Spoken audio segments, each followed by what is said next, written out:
इस मंदिर में प्रवेश करने से पहले आपको ये कोई आम गुफा नहीं बल्कि साक्षात शिव का पाताल लोक है, जहां से आपको लगभग 90 फीट नीचे उतरना होता है। आपको यह एहसास होता है कि आप पृथ्वी के केंद्र में प्रवेश कर रहे हैं। हाथी जैसी दिखाई देती है।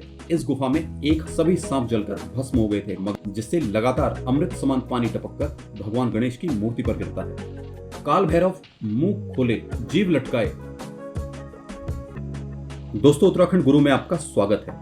वैसे तो दुनिया भर में ऐसी कई गुफाएं हैं जो अपने अद्भुत रहस्य और खासियत की वजह से काफी मशहूर हैं, लेकिन आज हम आपको एक ऐसी गुफा के बारे में बताने जा रहे हैं जहां मान्यता है कि इस गुफा में हिंदू धर्म के 33 कोटि देवी देवता एक साथ निवास करते हैं।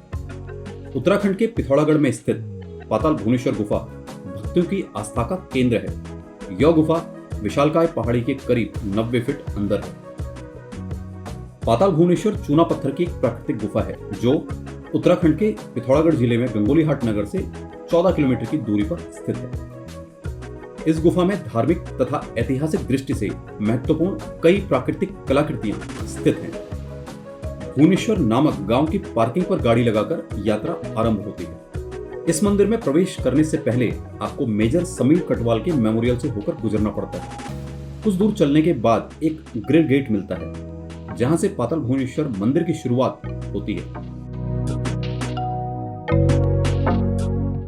मार्ग में आपको एक दो छोटी दुकानें भी दिखाई देंगी।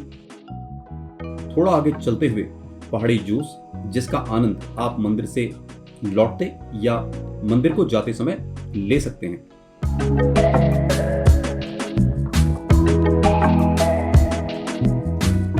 मंदिर पहुंचने से पहले बाईं ओर सुंदर घंटियां और आसपास का वातावरण बहुत ही मनमोहक लगता है। गुफा के निकट पहुंचकर आपको एक छोटा सा गेट दिखाई देता है जहां पर स्कंद पुराण से लिया गया एक श्लोक भी आपको दिखाई देगा।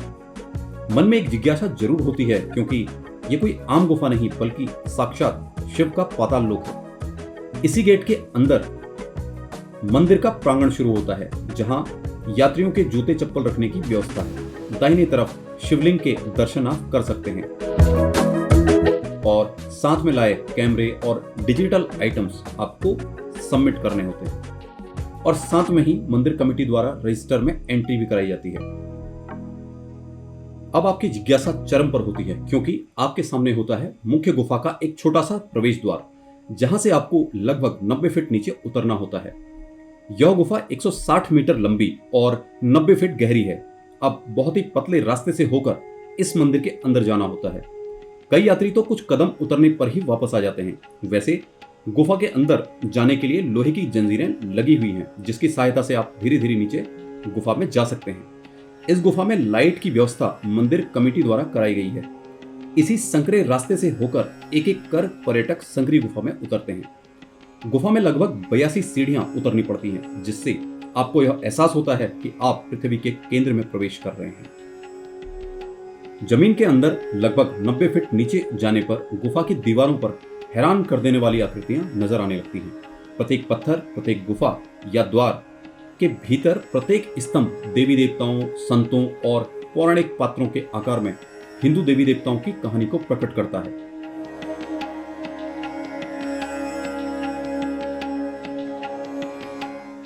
गुफा में शेषनाग के आकार का पत्थर है। उन्हें देखकर ऐसा लगता है कि जैसे उन्होंने पृथ्वी को पकड़ रखा है। ऐसा कहा जाता है कि शेषनाग ने अपने सिर पर दुनिया का भार संभाला हुआ है। जब आप थोड़ा आगे बढ़ेंगे तो आपको यहाँ की चट्टानों की कलाकृति हाथी जैसी दिखाई देती है। इस गुफा में 1000 पैर वाला हाथी भी बना हुआ है। गुफा के अंदर एक हवन कुंड भी है। लोगों का मानना है कि इस कुंड के बारे में कहा जाता है कि इसमें जन्मे जने नाग यज्ञ किया था, जिसमें सभी सांप जलकर भस्म हो गए थे, मगर कुंड के ऊपर ही तक्षक नाग की आकृति आपको अचरज में डालती है। दीवारों पर बने हुए हंस हैं, जिसके बारे में कहा जाता है कि यह ब्रह्मा जी का हंस है।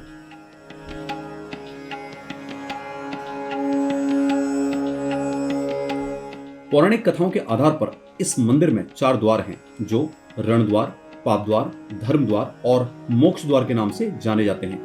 ऐसा कहा जाता है कि जब रावण की मृत्यु हुई थी तब पाप द्वार बंद हो गया था। इसके बाद कुरुक्षेत्र के युद्ध के बाद रणद्वार को भी बंद कर दिया गया था। ऐसी मान्यता है कि मंदिर में भगवान गणेश के कटे हुए सिर को स्थापित किया गया था, जिसके पीछे 108 पंखुड़ियों वाला ब्रह्म कमल एक चट्टान की आकृति पर बना हुआ है, जिससे लगातार अमृत समान पानी टपककर भगवान गणेश की मूर्ति पर गिरता है। यहां से आगे चलने पर चमकीले पत्थर भगवान शिव की जटाओं को दर्शाते हैं। सफेद वाले भाग में गंगा समाई हुई है। मान्यता है कि यहाँ 33 कोटि देवी देवता आकर शिव की आराधना करते हैं। बीच में शिवलिंग को नर्मदेश्वर महादेव के रूप में पूजा जाता है। इस लिंग पर जल डालने से जल तुरंत ही सूख जाता है। इस गुफा में 4 आकृतियां बनी हुई हैं, जो 4 युग सतयुग, त्रेता युग, द्वापर युग तथा कलयुग को दर्शाते हैं। इनमें पहले 3 आकारों में कोई परिवर्तन नहीं होता, लेकिन कलयुग का आकार लंबाई में धीरे धीरे बढ़ रहा है और माना जाता है कि जिस दिन यह गुफा की छत को छू लेगा तब कलयुग का अंत हो जाएगा। गुफा में एक साथ 4 धामों के दर्शन भी किए जा सकते हैं। गुफा में एक साथ केदारनाथ, बद्रीनाथ, अमरनाथ धाम देखे जा सकते हैं। केदारनाथ और अमरनाथ से बिल्कुल मेल खाती हुई शिव रूप यहाँ पर एक साथ देखकर अचरज जरूर होता है। काल भैरव मुंह खोले जीव लटकाए शोभा पाते हैं और अंत में सामने होते हैं पाताल में महादेव, पाताल भुवनेश्वर। यहां पर यात्रीगण कुछ देर पूजन कर गुफा से बाहर निकलते हैं। कहा जाता है कि पांडवों ने अंतिम समय पर चौसर इसी जगह खेली थी और उसके बाद वो यहीं से हिमालय को निकले। यह भी धारणा है कि कुछ गुफाएं जो आज बंद हो गई हैं, कभी यह गुफा कैलाश पर्वत तक जाकर खुलती थी। त्रेता युग में राजा ऋतुपर्णा ने इस गुफा की खोज की थी, जिसके बाद उन्हें यहाँ पर नागों के राजा शेषनाग मिले। शेषनाग राजा ऋतुपर्णा को इस गुफा के अंदर ले गए, जहां उन्हें सभी देवी देवता और भगवान शिव के दर्शन करने का सौभाग्य प्राप्त हुआ। कहा जाता है कि उसके बाद इस गुफा की कभी चर्चा नहीं हुई, लेकिन पांडवों ने द्वापर युग में इस गुफा को ढूंढ लिया और यहाँ रहकर भगवान शिव की पूजा करते थे। कलयुग में इस मंदिर की खोज आदि गुरु शंकराचार्य ने 8वीं सदी में की। फिलहाल यहाँ पर मुख्य रूप से भंडारी परिवार पूजन का कार्यभार लिए हुए हैं और काफी समय से उनकी पीढ़ियां यह उत्तरदायित्व निभा रही हैं।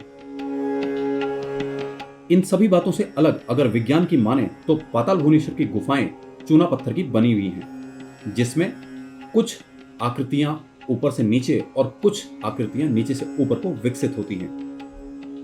अंत में यही कि मानो तो भगवान, न मानो तो पत्थर। मगर इस गुफा को देखने के बाद विज्ञान पर आस्था का पलड़ा जरूर भारी दिखता है। जो भी हो, लेकिन उत्तराखंड के पिथौरागढ़ में स्थित भगवान शिव की रहस्यमय गुफा पाताल भुवनेश्वर बेहद रोमांचक धार्मिक एहसास जरूर कराती है।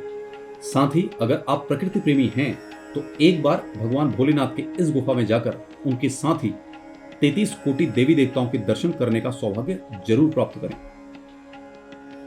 पाताल भुवनेश्वर पहाड़ी सड़क मार्ग के माध्यम से प्रसिद्ध पर्यटक स्थलों से अच्छी तरह से जुड़ा हुआ है, जहां से लोकल टैक्सी और बस द्वारा पाताल भुवनेश्वर पहुंचा जा सकता है। अगर आप दिल्ली या एनसीआर से आने का प्लान करते हैं तो आपके पास 2 विकल्प हैं। पहले विकल्प के तौर पर आप दिल्ली, हल्द्वानी, अल्मोड़ा, पनार पुल और फिर गंगोलीहाट कस्बे से आगे होते हुए पाताल भुवनेश्वर पहुंचते हैं। इस रूट से आपको लगभग 492 किलोमीटर की दूरी तय करनी पड़ेगी, जिसमें हल्द्वानी से पाताल भुवनेश्वर तक लगभग 190 किलोमीटर पहाड़ी मार्ग रहेगा। दूसरे विकल्प के तौर पर आप दिल्ली, रुद्रपुर, टनकपुर, चंपावत, पनार पुल और फिर गंगोलीहाट से आगे होते हुए पाताल भुवनेश्वर तक पहुंच सकते हैं। इस रूट से आपको लगभग 530 किलोमीटर की दूरी तय करनी पड़ेगी, जिसमें टनकपुर से पाताल भुवनेश्वर तक लगभग 180 किलोमीटर पहाड़ी मार्ग रहेगा।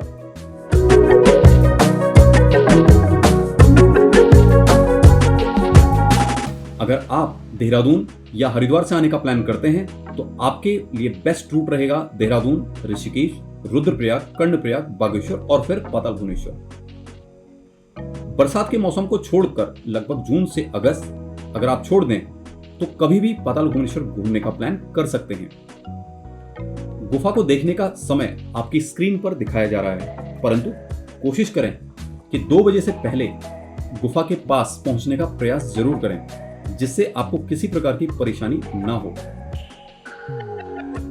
रुकने के लिए गंगोलीहाट में आपको बजट में होटल मिल जाएंगे, जहां से पाताल भुवनेश्वर गुफा की दूरी 12 से 15 किलोमीटर की होती है। इसके अलावा गुफा के पास भी रुकने के विकल्प मौजूद हैं, परंतु फैमिली के साथ हों तो एडवांस में प्लान जरूर करें। गुफा को देखने के बाद पिथौरागढ़ शहर में भी रहना अच्छा विकल्प हो सकता है, जिस पर जल्द ही डिटेल वीडियो चैनल पर अपलोड की जाएगी।